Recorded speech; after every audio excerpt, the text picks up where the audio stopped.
ধীরে ধীরে চালাও গাড়ি মাথা ঠান্ডা করে, 80 বেশি তুললে গতি পড়বে গিয়ে খাদে।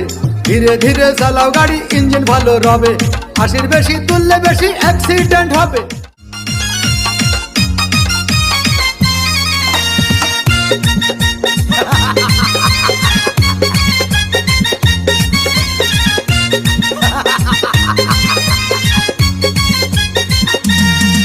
আরে বিরতিহীন ভাবে গাড়ি চালাইলে পারে, গাড়ি যাবে গরম হয়ে মোবিল বেশি খাবে। বিরতিহীন ভাবে গাড়ি চালাইলে পারে, ইঞ্জিন যাবে গরম হয়ে তেল বেশি খাবে। ড্রাইভার পড়বে ক্লান্ত হয়ে, ড্রাইভার পড়বে ক্লান্ত হয়ে ঝুরো ভেঙে পড়ে যাবে খাদে। বিরতিহীন ভাবে গাড়ি চালাইলে পরে, গাড়ি যাবে গরম হয়ে মোবিল বেশি খাবে। বিরতিহীন ভাবে গাড়ি চালাইলে পরে, ইঞ্জিন যাবে গরম হয়ে তেল বেশি খাবে।